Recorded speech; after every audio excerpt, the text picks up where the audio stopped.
Welcome to P S C basics. ഇന്നത്തെ ക്ലാസ്സിൽ നമ്മൾ ഡിസ്കസ് ചെയ്യാൻ പോകുന്നത് അസിസ്റ്റന്റ് സെയിൽസ്മാൻ എക്സാമിന് പ്രിപ്പയർ ചെയ്യുന്നവർക്ക് വേണ്ടിയിട്ടുള്ള ക്വസ്റ്റ്യൻസ് ആണ്. ഓക്കെ, അപ്പോൾ ഇതുവരെ പ്രിപ്പയർ ചെയ്തവർക്ക് നല്ലൊരു ഇതാണ്, കാരണം ഇതൊരു തൊഴിൽ പ്രസിദ്ധീകരണത്തിൽ പ്രസിദ്ധീകരിച്ചിട്ടുള്ളതാണ്. നമുക്ക് നോക്കാം.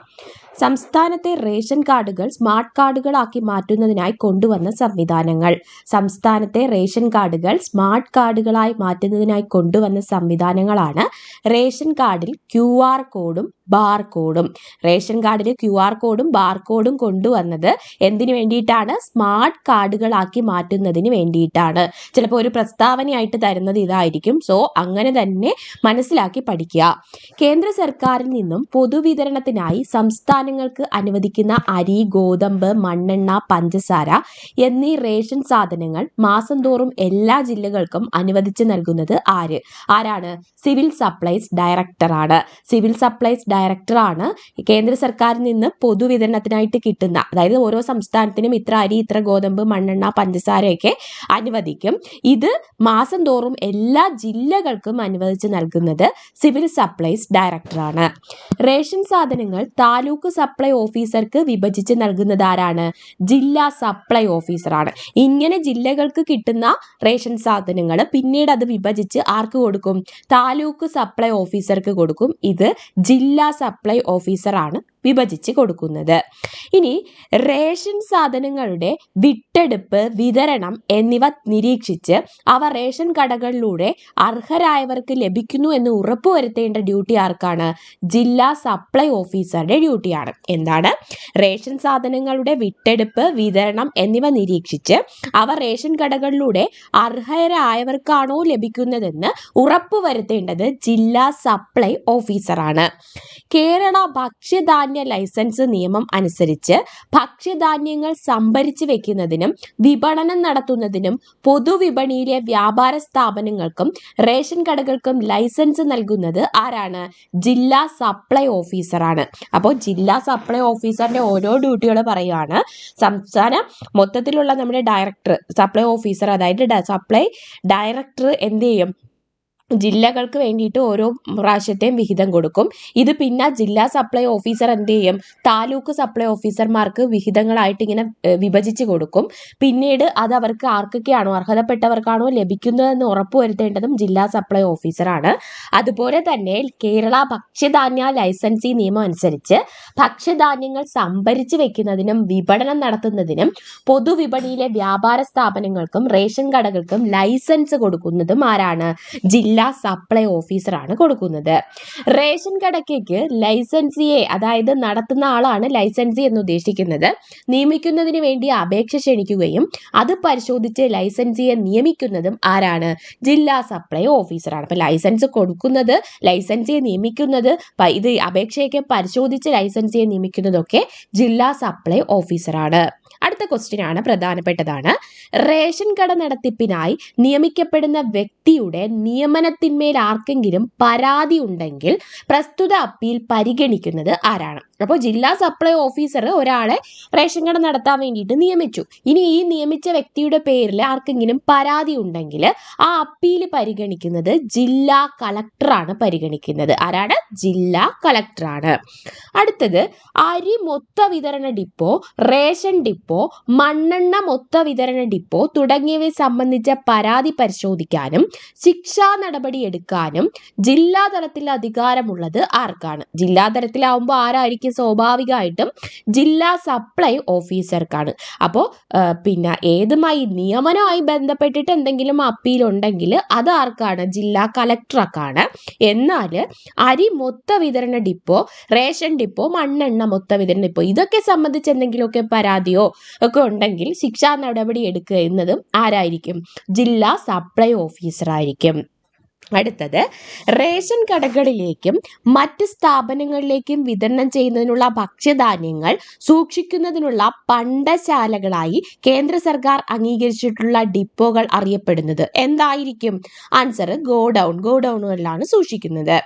കേന്ദ്ര സർക്കാർ ലക്ഷ്യാധിഷ്ഠിത പൊതുവിതരണ സമ്പ്രദായം നടപ്പിലാക്കുന്നതിനായി അനുവദിക്കുന്ന ഭക്ഷ്യധാന്യങ്ങൾ റേഷൻ കടകളിലേക്ക് കൊണ്ടുപോകുന്നതിന് വേണ്ടി സൂക്ഷിക്കുന്നതിനുള്ള ഇടത്താവളമായി സംസ്ഥാന സർക്കാർ പ്രഖ്യാപിച്ചിട്ടുള്ള ഡിപ്പോയാണ് ഇന്റർമീഡിയറ്റ് ഗോഡൌൺ. അപ്പോൾ കേന്ദ്ര സർക്കാരിൽ നിന്ന് വരുന്ന സാധനത്തിനെ കേരളം ഒരു ഇടത്താവളത്തിൽ എന്ത് ചെയ്യുന്നുണ്ട്, സൂക്ഷിക്കുന്നുണ്ട്. ഈ ഡിപ്പോയുടെ പേര് ഇന്റർമീഡിയറ്റ് ഗോഡൌൺ ആണ്.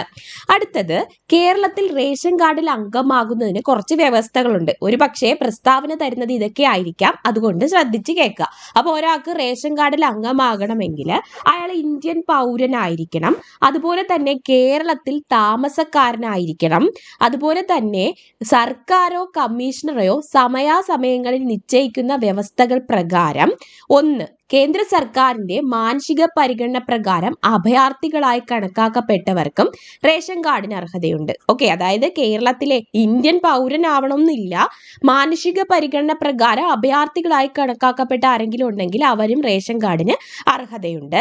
സ്വന്തമായി വീടില്ലാത്തവർക്ക് തദ്ദേശ സ്വയംഭരണ സ്ഥാപനത്തിലെ സെക്രട്ടറിയുടെ സാക്ഷ്യപത്രമുള്ള പക്ഷം റേഷൻ കാർഡിന് അർഹതയുണ്ട്. അപ്പൊ റേഷൻ കാർഡിൽ ഒരു മേൽവിലാസം കൊടുക്കണം. അപ്പൊ സ്വന്തമായിട്ട് വീടില്ലാത്തവർ എന്ത് ചെയ്യും? അപ്പോൾ ആ ഒരു തദ്ദേശ സ്വയംഭരണ സ്ഥാപനത്തിൽ സെക്രട്ടറിയുടെ സാക്ഷ്യപത്രം ഉണ്ടെങ്കിൽ അയാൾക്കും ഒരു റേഷൻ കാർഡ് കിട്ടും, സ്വന്തമായിട്ട് വീടില്ലെങ്കിലും. ഒരു തദ്ദേശ സ്വയംഭരണ സ്ഥാപനത്തിന്റെ അധികാര പരിധിക്ക് അകത്തുള്ള റേഷനിങ് ഏരിയയിൽ താമസമാണെന്ന് വ്യക്തമായ രേഖകളില്ലാത്തവർക്ക് ആ റേഷനിങ് ഏരിയയിലെ താമസക്കാരനാണെന്ന് തദ്ദേശ സ്വയംഭരണ സ്ഥാപനത്തിലെ സെക്രട്ടറിയുടെ സാക്ഷ്യപത്രം ഉള്ള പക്ഷം റേഷൻ കാർഡിന് അർഹത ഉണ്ടായിരിക്കുന്നതാണ്. അതായത് ഒരു വ്യക്തമായിട്ട് രേഖയില്ല ഞാൻ ഇവിടെയാണ് താമസിക്കുന്നത് എന്നുള്ളത്, പക്ഷെ അവിടുത്തെ സെക്രട്ടറിയുടെ തദ്ദേശ സ്വയംഭരണ സ്ഥാപനത്തിലെ സെക്രട്ടറിയുടെ സാക്ഷ്യപത്രം ഉണ്ടെങ്കിൽ റേഷൻ കാർഡിന് അർഹതയുണ്ട്.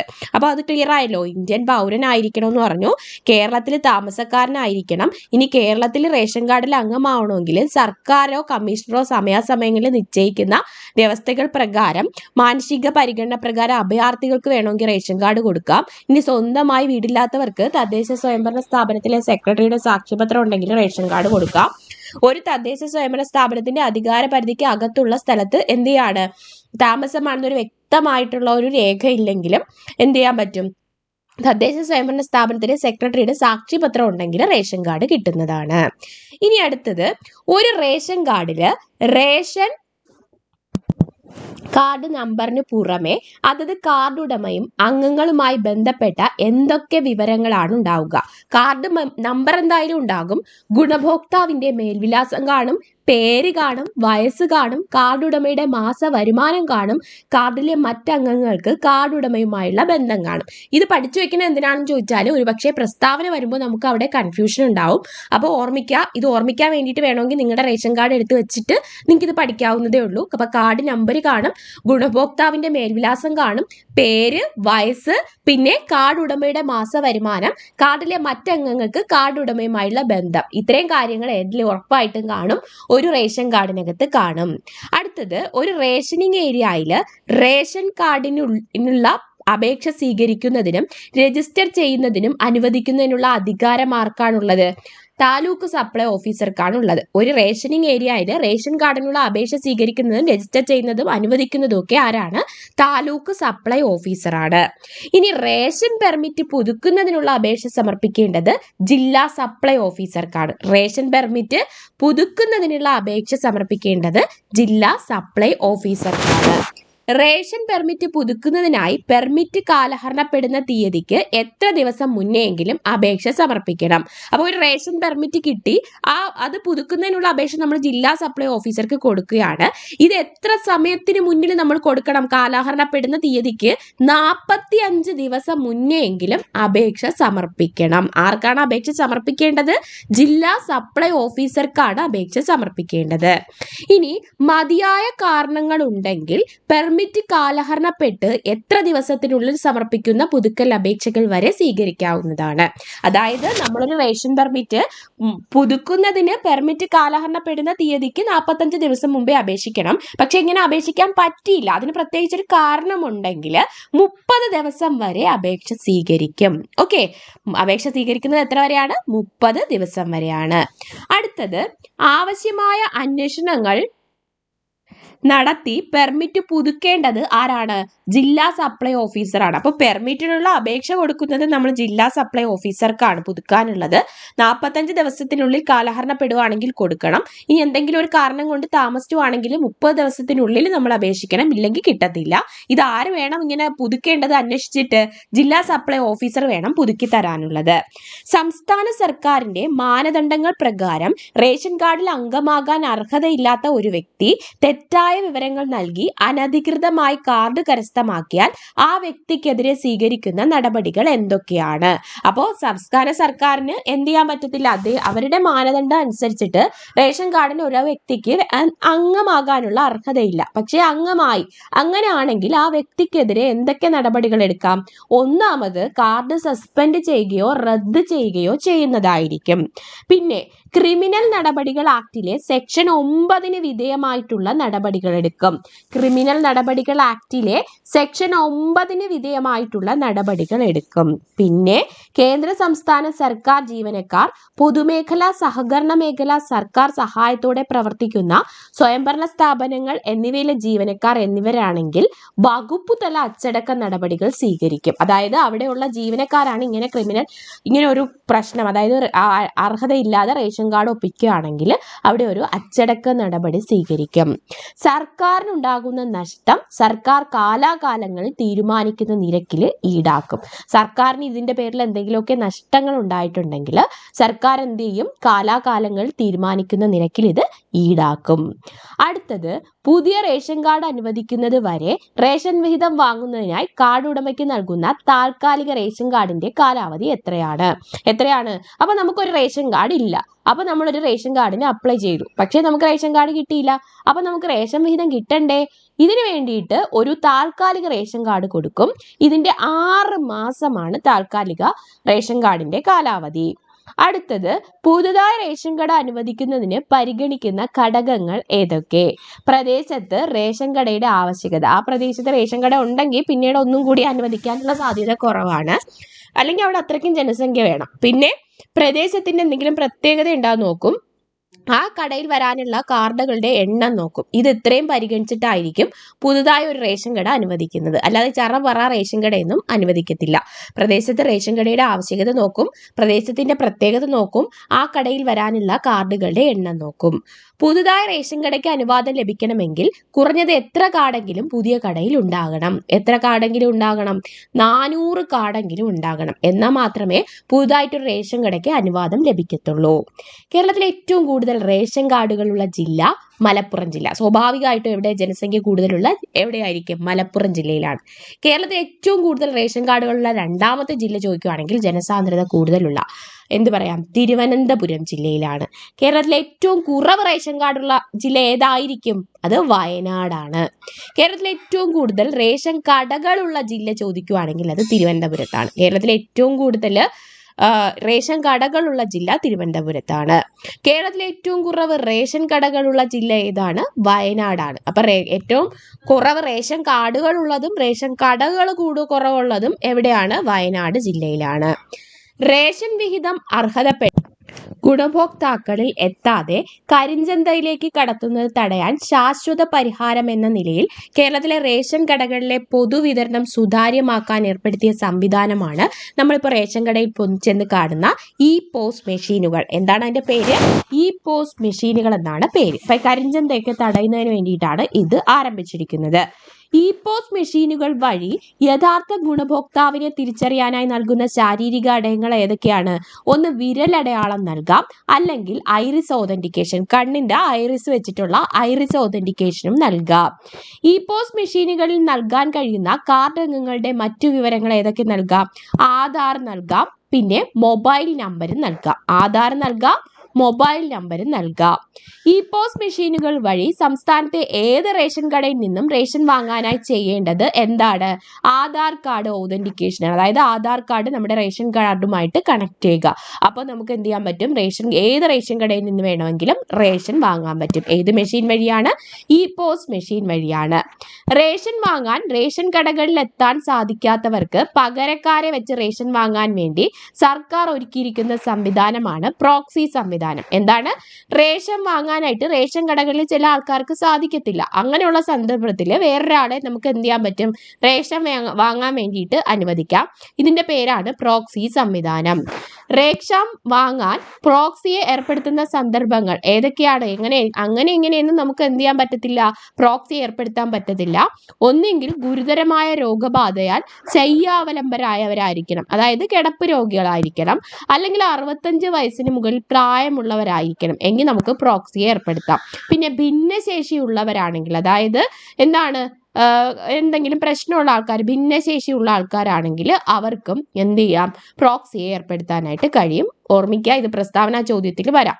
ഗുരുതരമായ രോഗബാധയാൽ ശയ്യാവലംബരായവർ, 65 വയസ്സിന് മുകളിൽ പ്രായമുള്ളവർ, ഭിന്നശേഷിയുള്ളവർക്കും എന്ത് ചെയ്യാൻ പറ്റും? പ്രോക്സിയെ ഏർപ്പെടുത്താം.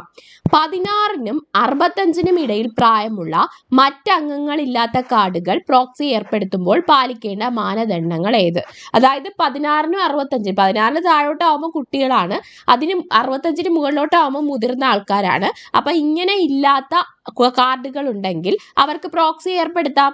അപ്പൊ പാലിക്കേണ്ട മാനദണ്ഡങ്ങളാണ്: ഗുണഭോക്താവ് ഉൾപ്പെടുന്ന റേഷൻ കടയിലെ ഒരു കാർഡിലെ അംഗം തന്നെ ആയിരിക്കണം പ്രോക്സിയും. അതായത് ഏത് റേഷൻ കടയിലെ ഗുണഭോക്താവാണോ ആ ഗുണഭോക്താവ് തന്നെ ആയിരിക്കണം ആ റേഷൻ കടയുമായി ബന്ധപ്പെട്ട ഒരു കാർഡിലെ അംഗം തന്നെ ആയിരിക്കണം പ്രോക്സി.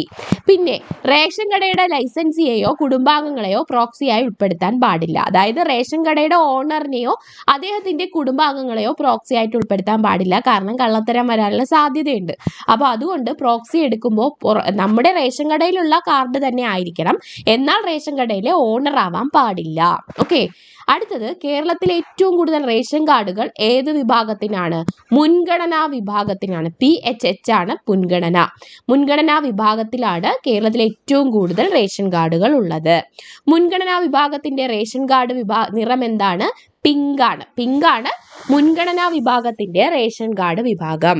കേരളത്തിൽ ഏറ്റവും കുറവ് റേഷൻ കാർഡുകൾ ഏത് വിഭാഗത്തിനാണ്? അന്ത്യോദയ അന്ന യോജന, AAY ആണ് അന്ത്യോദയ അന്ന യോജന. ഇതിനാണ് ഏറ്റവും കുറവ് റേഷൻ കാർഡുകൾ ഉള്ളത്. അടുത്തത്, അന്ത്യോദയ അന്ന യോജന കാർഡുകളുടെ നിറം എന്താണ്? മഞ്ഞ നിറമാണ് ഉള്ളത്. അടുത്ത ചോദ്യം, വിതരണത്തിനുള്ള ഭക്ഷ്യധാന്യങ്ങൾ സൂക്ഷിക്കുന്ന റേഷൻ കടകളായി ഉപയോഗിക്കുന്ന കെട്ടിടമോ കെട്ടിട ഭാഗങ്ങളോ അറിയപ്പെടുന്നത് ലൈസൻസ്ഡ് പ്രിമൈസസ് എന്നാണ്. എന്താണ്? വിതരണത്തിനുള്ള ഭക്ഷ്യധാന്യങ്ങൾ സൂക്ഷിക്കുന്ന റേഷൻ കടകളായി ഉപയോഗിക്കുന്ന കെട്ടിടത്തിനെയോ അല്ലെങ്കിൽ കെട്ടിട ഭാഗങ്ങളെയോ ലൈസൻസ്ഡ് പ്രിമൈസസ് എന്നാണ് അറിയപ്പെടുന്നത്. ഓക്കെ, അപ്പൊ ഇന്നത്തെ ക്ലാസ്സിൽ നമുക്ക് ഇത്രയും പഠിക്കാം. അടുത്ത ദിവസം നമ്മുടെ അസിസ്റ്റന്റ് സെയിൽസ്മാൻ എക്സാമുമായിട്ടുള്ള ഒരു സ്പെഷ്യൽ ടോപ്പിക്കായിട്ട് വരാം. അതിനു വേണ്ടിയിട്ട് ചാനൽ സബ്സ്ക്രൈബ് ചെയ്യാനും ബെൽ ബട്ടൺ പ്രസ് ചെയ്യാനും മറക്കണ്ട. അപ്പൊ എല്ലാവർക്കും thank you, all the best.